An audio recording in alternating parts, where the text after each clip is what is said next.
developers are really keen to make sure that their developments are sustainable. I think it works better in being around people, making sure that juniors are being developed properly, that they can interact and listen to what's being said and learn from that. One of my training contract seats was in planning. We were doing the World Athletics Championships and we were reviewing all of the documents, and I sat there and reviewed them and thought, hold on a minute, I can add value here. In our world, yes, it's important there are timescales. Nobody's going to die, so you just have to put it in perspective and keep a balance. Welcome to the People and Property Equals Progress podcast, brought to you by Lambeth Smith Hampton. Here we go beyond the bricks and mortar and take a deep dive into the fascinating stories behind the business. What makes LSH unique isn't the property market that they operate in, it's the people that drive it forward. The breadth and diversity, the imagination and the ambition of their people.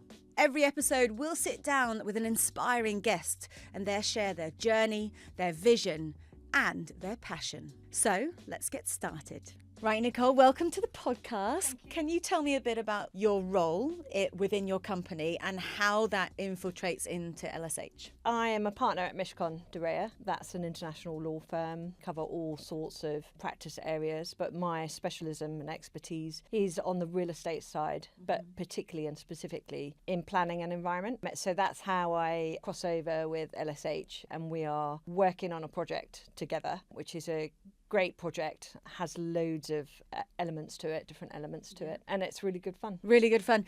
You've worked on some iconic London properties. I've been very lucky to. Oh my gosh, let's talk about them, because obviously I'm into sport, we're into sport, we know each other through sport. Which is the one that would be your top project that you're proud of? I have to say, I think it's Stratford and the Olympics. Yeah. So it was quite early on in my career.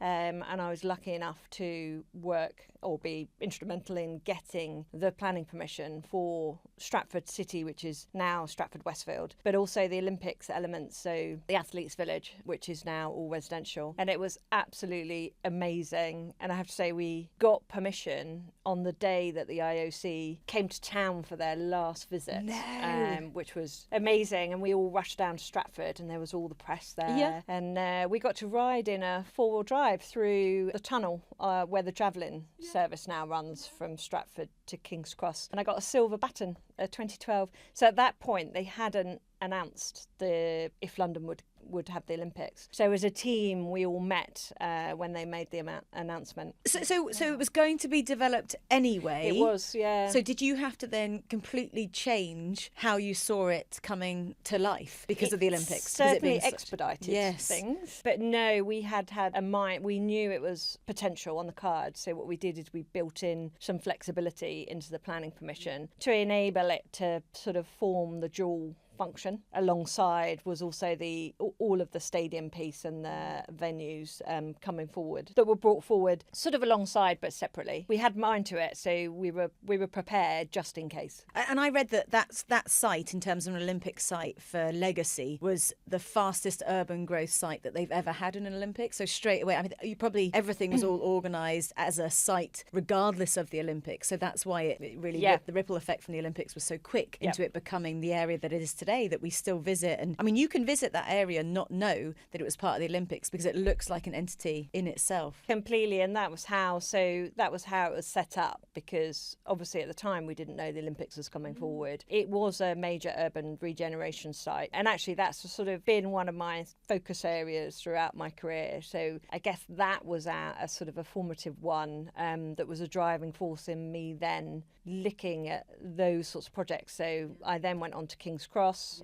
which we had similar experience of having to get through the court in time for the Queen coming to open. They're very, very different sites, aren't they? Like Stratford was a slate for you to create, whereas King's Cross, that must have been so challenging in a very different way because you're rejuvenating sites that have been there for a long, long time. Yeah, although there was quite a lot still to do. There were a lot of similarities as well as, but yes, you're right, there was more on site that had to be sort of redeployed or kind of rejigged a bit But yeah, those big urban regen sites always have a sort of a multitude of different issues that you have to, complexity that you have to deal with. So and the Elephant and Castle, I mean, that was amazing because that was a real down and out area.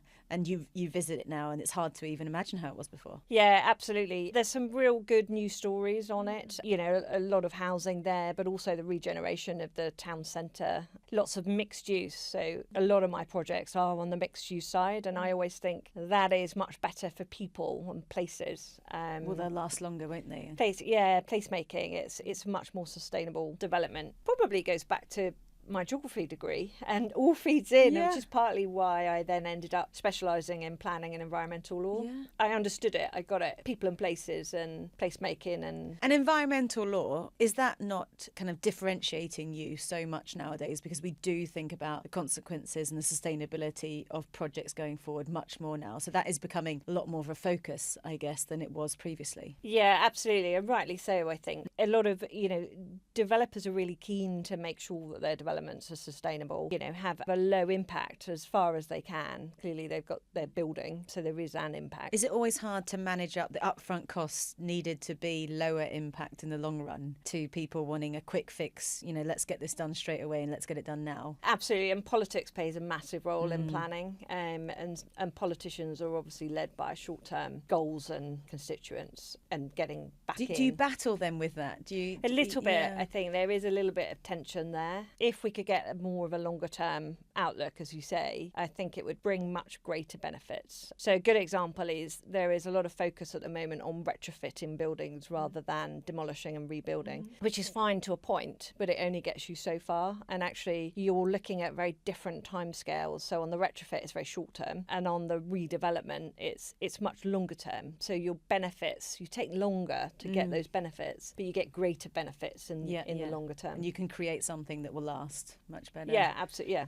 it's not like just putting a little lick of paint on something, but covering all the cracks. Yeah, you're going to have to do something again, even if you retrofit. The building, it wasn't built for that longevity, so you then need to come back and do, so you're sort of double. Yeah, you're double asking impact. yourself to do the work again and again and again. Yeah. Going back to why we set up this podcast, we set it up because my father was a chartered surveyor. I've always been passionate about property. I've had some very changing relationships with properties over my life. So I'm keen to hear what property or place you've been to that has changed you for some reason and why. Oh, that's quite a difficult one, isn't it? Because I think there are lots, and I clearly love buildings and places. I'd have to say, on a personal level, it was probably the church in Maratea where I got married. Oh, that's lovely. Because it's obviously a defining, changing moment in your life. Did you always know you wanted to get married there? No, we just went on holiday actually to Italy, then saw a venue, saw a place that we thought, that's amazing. So it was a spontaneous decision? Pretty much, yeah. Which is actually against everything else you do in life, where there's so much planning and structure going in. Yep. Oh, so maybe that's why there's a beauty in that place for you, because you didn't have to put all of the workload into. Yeah, and it's stunning as well. I do. It's, southern Italy. It's absolutely stunning, and it was very big. 4 days of party. Oh, did you? We've just had our 20th anniversary. So. Oh, congratulations. Thanks. Yeah, so we've bonded over your sons who are skiers. Yes. So how do you bring your love of the mountains? Obviously, a lot of your life is focused on urban and, buildings and regeneration. How do you find the mountains as your escapism then? Absolutely. Actually, I was quite late to skiing. I didn't ski as a child. As part of the training contract, a lot of us got together and went skiing. On a work trip? On a work trip, yeah. And it was the one place where actually you can't ski and look at the time, Blackberry. Yeah. And it was one place where you could truly escape, and that was why I fell in love with the mountains, and as a place where you could truly switch off, and it's just beautiful. I mean, fresh air, it's just an exercise. I mean, completely love all sports. Being out and about and active is quite a top priority. Well, trying to keep up with them is a bit difficult. They overtook me a long time ago. Now I don't even try. No, they're very good. They're very good. Do you ever try and implement that kind of freedom and discovery that you have in the mountains to your projects in cities? Like, is there a way of creating that space in a place where there is no space? Yeah, absolutely. I mean, all of the projects that I do have a lot of, open space and green space. One of the requirements is to make sure that you have a decent amount of space as part of your, new development. Is that a legal thing or a thing that policy, it comes through. But yes, there are lots of requirements like that. But I think one of the really interesting parts of the job is the placemaking. You're looking at and having an eye to people living there and working there, and it being something that people really enjoy, a place that they really enjoy. Now, I don't have a lot of control over the design, but I do feed into the requirements and making sure it's, compliant with law and policy. Have you ever been able to make a change in the kind of infrastructural stage with the legalities that you've seen come to life and gone, that is something that I'm really proud that I was part of that voice that made that happen? Actually, even getting the developments through the planning process without being challenged is a significant because that planning process, if you're delayed, it can affect everything. We just heard about that. Yeah, absolutely. So actually getting it through and getting it built, you're always really pleased. And met up with a good friend in the summer, and we did that. I don't know if you've done it, the walk, the race across the world equivalent in London. It's really good. We were going around, and the family got a bit tired of us both going, oh, I advised on that project. Oh, I advised on that project. Oh, that was one of mine. Was that one of yours? That was one of mine. Yeah. But it's really good. And that setup takes you all through the history around London. And my father being a charter surveyor, we were always so proud driving over Hammersmith flyover and seeing the Noah's Ark building, because he had some say when that was developed, and he would always talk about it, and then he would say, oh, it's actually struggling right now because they can't get companies to place in it because it's such a unique building, and then actually it did a full U-turn. And so I think, part of it is sharing your opinions and your stories and your histories with the properties. It's not just bricks and mortar, especially to you. Not. You've put heart and soul into that. Absolutely. Definitely not. And when you go to a place that you've helped bring forward, there is that level of excitement. How quickly do you go to see a site when it's built, or do you wait for it to kind of be lived in or become an active part of a community before you go back? No, you tend to go back quite regularly in terms of during its construction, and then when it's completed. There, as you would expect, there are completion parties or get-togethers, and to make sure that it's acknowledged in terms of, because it is a team effort, and it's a lot about the whole team coming together, pulling together to achieve the end goal. Talking about that team coming together, currently you're working on something with LSH, which is really, really exciting. Are we allowed to talk about it? I'm not sure. Have you worked much with LSH in the past? Only more recently. It has been really good, actually, because I haven't known them for that long. Yeah. We seem to, hopefully we work well as a team together. They are very collaborative in the way that they work, which is one of my main priorities, is making sure it's teamwork, and they are really good. Some consultancies aren't quite as good as they are, but they do really make you feel involved and keep you engaged and involved in a project rather than trying to do it all themselves. Even though they're so successful, there's not that much of an ego there. No, so they're always, everyone who's come in as a client of theirs, they're always ready to be reached out to, because that's what Lambeth Smith Hampton, they know their strengths, but they know that other people can bring other strengths, and together they can create masterpieces. No, and I feel like that's not common for a company of that size. I think that's right. I haven't seen any egos so far. It's been a really good journey with them, and I think we've still got quite a way to go. So you were saying just before we started, you're quite new at your current company. Yes, I've been there a year now, just over You're a year. Rebranding yourself because you're now trying to become cooler, because it's a cool company. Yeah, it is. Yeah, it's not your traditional law firm, because it has, obviously everyone knows Mishcon de Reya acting for Princess Diana, but it's a lot more than that. The real estate team is a massive powerhouse, and the planning team is it excellent. The creme de la creme for you in your industry to be where you're at now? I think it's definitely was a really good move for me. We are building the planning team, so we're growing, so we're still going on that journey, moving up the ranks. Because of the private client side, I think it brings that different dynamic into the law firm. More people, face-to-face communication. I think so, the personal touch. I mean, our strapline is business, but it's personal. And that very much epitomises the whole sort of culture and feel of the firm. There is a lot of socialising, but luckily I'm quite good at that. Yeah, in your world, we've talked a lot about success, but actually with the government policies, especially how challenging they've been over the last 18 months, are there barriers that you're constantly facing in terms of getting properties through and having to change the goals? Yeah, absolutely. There's been a lot. Well, I mean, last week the government made a joint announcement with the GLA in terms of trying to help developments come through, because a lot of developments are suffering on their viability, commercial reality. The economics at the moment just don't work. I've written a few pieces, but largely in my view it's because the ask has become too big, too great. So as I say, the economics don't work. The reason for that, and it's not a criticism of local authorities, but they are cash strapped and they're looking for funding. I think that's what people need to focus on. All of the initiatives are moving absolutely in the right direction to help try and get buildings built. Yeah, there needs to be, I think, a bit more of a fundamental look at the commercial reality. I remember doing a trip in Dubai and getting there and being told, oh, sorry, there's no swimming pool at your hotel. And I was like, it's fine, I'm here to work. And 2 days later, there was a swimming pool built. Yes. It seems like things globally can move a lot quicker than they can here. But that's not to say that they're moving in the right direction, how it's being dealt with. Yeah, so you've got to have a balance, haven't you? You've got to have some regulation and certainty in terms of, or try to know what it is that people can and can't do. But yeah, I mean, the slight decline in the speed in which developments go through the planning process is largely as a result of the lack of resource at mid to senior level at local authorities. And that comes back to the funding issue. Yeah, but they're also pressured. They've all, they've been Surviving. starved of resource for, cash and people for so many years that they now actually can't, find it very difficult to service the planning applications and the process in order to get these developments through. And then obviously developers, at the moment, it's very challenging times in terms of viability wise. As I say, the commerciality is they can't quite make them work at the moment. Was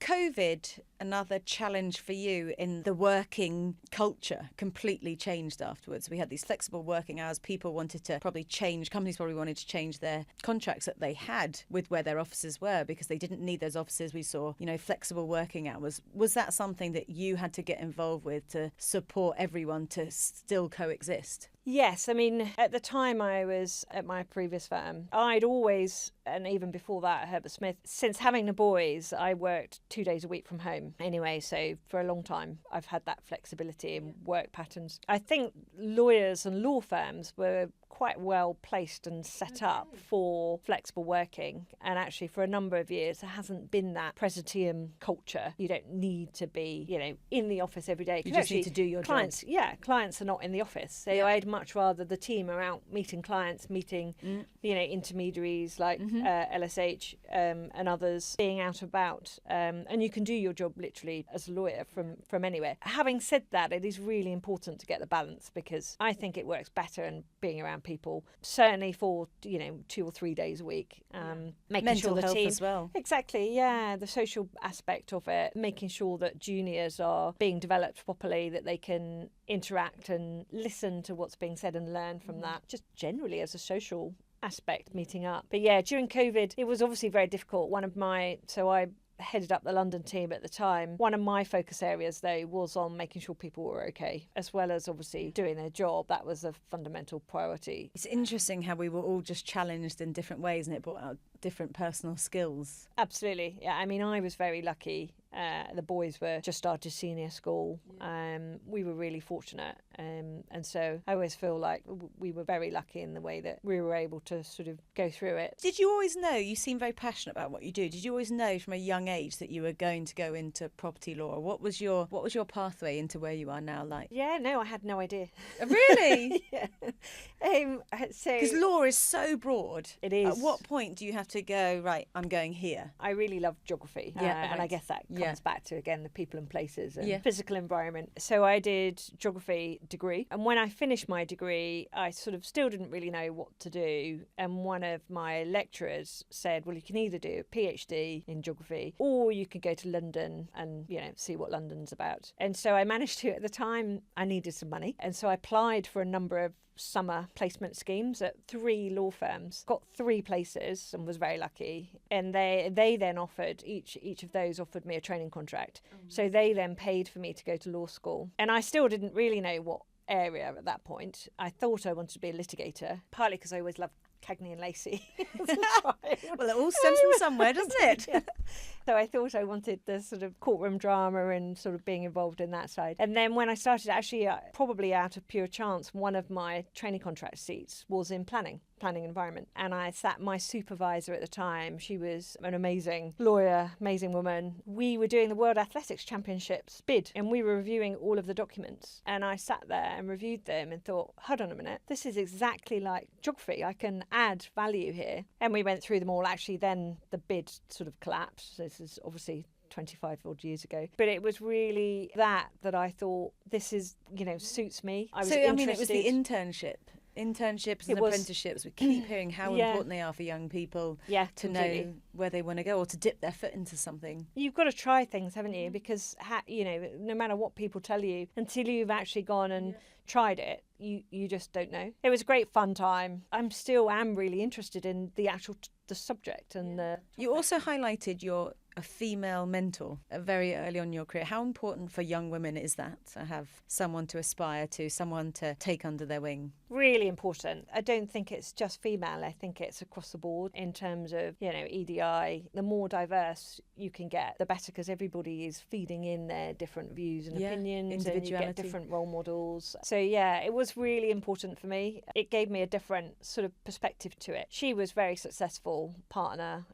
at Herbert Smith, very good at her job, like one of the best planning lawyers, I think, at the time. Saw how you could be. That's not to say, I've had really, really good mentors and supervisors and bosses as well. But I think that showed me that I could actually do it. 'Cause I think there is a misconception that property is still slightly a man's world. I think it is. I think so I was about to say slightly. What are the stats in it? Where I'm are we not sure, at? actually. I think as a woman, still a minority. But I don't mind that. I mean, but like you said, everyone has a different strengths to bring to the table. So there is no reason why we just need to shift the narrative away from it and give everyone in the young person community this avenue of coming in. I agree. As a woman, and I have had this before as well, the worst thing that you can be told is, oh, well, you've got that promotion because you're a woman. I mean, that is not right, and that's not correct. So you just want an even playing field to make sure that, the chances are there for everybody. So got to have, obviously, policies and targets to help make the change. Give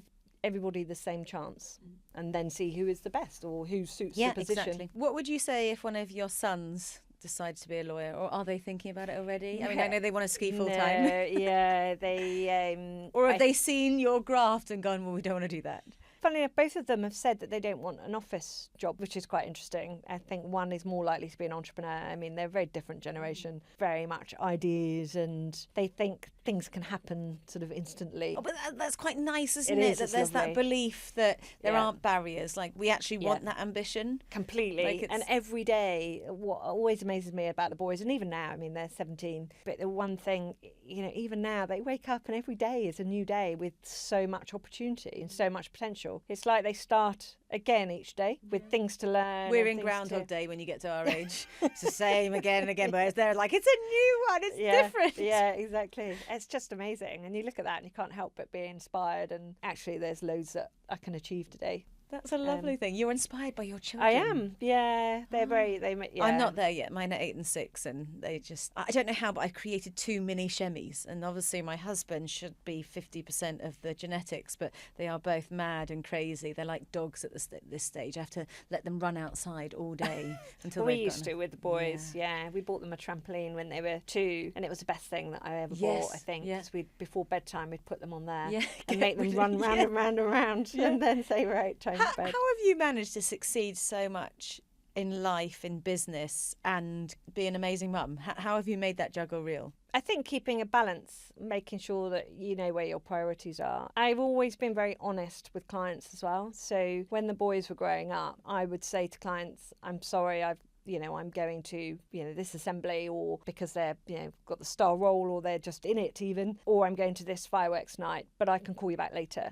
So always incredibly honest. And Dahl that takes guts, actually, to be that transparent. I do. I think I lie. I think I go, oh, I've got something really important on, and then I'm there, watching the. But that is, isn't it? It is really. Yeah, you're right. That is important. It is really important. I think the dial has changed a lot, though. Now I hear it more and more, and actually, I think if you're brave and say that, then the clients and intermediaries say it back. And they feel comfortable then saying, actually, I've got school pickup. And we're people. Again, we bring it back to being absolutely. People first. Absolutely. Are humans. And you can pick it up later. Yeah. And certainly I tell a lot of the juniors, in our world, yes, it's important there are timescales. Nobody's going to die. So you just have to put it in perspective and keep a balance. And yes, want to work really hard. The more you put into something, the more you get out of it. But ultimately, if the people and family are the most important thing. They are. And I always and say anything life's else a can wait. juggle. Yeah. And your health and your family are china balls, so you can't drop them. Everything else is a bouncy ball. So you can drop your career, you can drop, your passions and your hobbies. You can drop those and you can pick them up again. But we're going to end with your life motto or something that, but in terms of you being a successful property lawyer. So someone listening to this might grasp onto and be like, okay, I'm going to take that and that's going to be my thing. And I always think that it's better to have tried and failed than not to try at all. So I always think that I don't think when you sort of come to the end, you'll look back and regret things that you did. I think you always regret more things that you didn't do. Edison says the most certain way to succeed is to always try just one more time. Yeah, and I that's totally really, agree. yeah. And effort. Good. Like, don't be afraid to be seen to put effort in. Yes, That absolutely. The more you put into something, the more I think you'll get out of it. Yeah. So you have to go, 100% all in and give it a go. And if you don't succeed, then at least you've had a go. Yeah, there's always another and branch. you'll always learn from it as well to take on to the next thing. Yeah. Well, thank you so much for this chat. Yeah, thank I you. loved it. Thank you. Thanks very much.